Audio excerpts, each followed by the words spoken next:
और Bharat US trade deal पर पीयूष गोयल ने विपक्ष पर निशाना साधते हुए कहा, कुछ लोगों को किसानों की चिंता नहीं है, कुछ लोग देश के किसानों के हित के खिलाफ हैं। डील से किसानों और डेयरी के हितों का संरक्षण किया गया। डील पर देश को गुमराह करने की कोशिश है। जेम्स, डायमंड, फार्मा और मेड इन इंडिया स्मार्टफोन पर 0% टैरिफ लगेगा। अब भारत से 0 ड्यूटी पर अमेरिका में जा सकेंगे और जिसका भारत के निर्यात को फायदा होगा। इसी के साथ साथ एक देश में कुछ लोग जो भारत के किसानों के विरोधी हैं, भारत के किसानों की चिंता नहीं करते हैं, भारत को गुमराह करने की कोशिश करते हैं, ऐसे कुछ लोगों को आज ये देख के हैरानी हो रही है कि कैसे भारत और यूएस के इस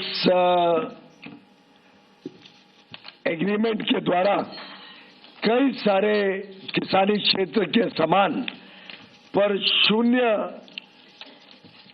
कोई लाभ भारत में इंपोर्ट करते हुए दिया गया है, कोई लाभ नहीं दिया गया। और अब बात एमआईएम अध्यक्ष असदुद्दीन ओवैसी की करते हैं, जिन्होंने आरएसएस और बीजेपी सरकार पर निशाना साधा है। देखिए, ओवैसी ने बीजेपी सरकार पर हमला बोला, कहा आपने रोजगार के लिए क्या किया? 30 साल बाद देश की आबादी बूढ़ी हो जाएगी, मुस्लिम आबादी हिंदुओं से ज्यादा नहीं होगी। 25-30 साल के बाद इस मुल्क की आबादी बूढ़ी होगी तो आरएसएस के मोहन भागवत बोल रहे कम से कम 3 पैदा करो, खुद तो नहीं करे, अलग बात है। वो पहले तो बोलते थे पॉपुलेशन पे बिल लेकर आएंगे, हमको बुरा बोलते थे, मगर अब अंदाजा हो गया कि अगर एक मुल्क की आबादी ज़ईफ होगी तो किस तरह उसके उस मुल्क पर असर पड़ता है। लेकिन इस 60% आबादी का क्या कर रहे हैं आप? तो आरएसएस वाले बोलेंगे इनको गौरक्षक बना दिए हम। एक ईसाई पादरी है, उसको पकड़कर क्रिसमस के वक्त उसके सर पर सिंदूर लगाकर, उसके गले में जूतों का हार डालकर उसके गांव में उसको फिराया गया। आसाम का चीफ मिनिस्टर बोल रहा है कि अगर वहां के मियां मुसलमान ऑटो में किसी को बिठा कर लेकर गए, 5 रुपये अगर ऑटो का किराया तो 4 रुपये दो। हेमंत बिस्व शर्मा, ये 2 रुपये की भीख तेरे को देता हूं मैं, लेता क्या तू? बोल तू 2 रुपये का भिखारी है, मेरे को, मैं जानता हूं तेरे को। आज से 2 दिन के मलेशिया दौरे पर प्रधानमंत्री नरेंद्र मोदी। पीएम मोदी का यह 3रा मलेशिया दौरा होगा।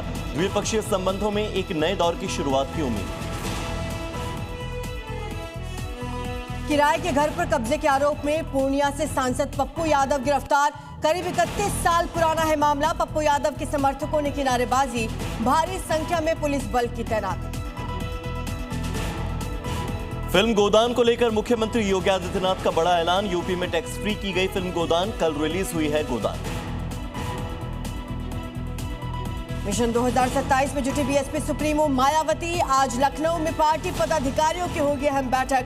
संगठन की तैयारियों और आगे की रणनीति पर होगी चर्चा। डीआरडीओ ने बैलिस्टिक मिसाइल अग्नि 3 का किया सफल परीक्षण। 3500 किलोमीटर है इसकी मारक क्षमता। 5 टन परमाणु हथियार ले जाने में सक्षम। इजराइल के एयर स्ट्राइक से दहला गजा। वार्निंग के बाद दागी मिसाइल अटैक से बिल्डिंग जमींदोज। आईडीएफ ने कहा सीज फायर के उल्लंघन के बाद की कार्रवाई। ईरान के तेहरान में आर्मी हेडक्वार्टर के पास हुआ विस्फोट। धमाके के बाद लगी भीषण आग, मची अफरा तफरी। बांग्लादेश में फिर भड़की हिंसा। ढाका में हिंसा के बाद बवाल। आम चुनाव से पहले यूनुस के खिलाफ प्रदर्शन। सुरक्षा बलों ने प्रदर्शनकारियों को किया टारगेट।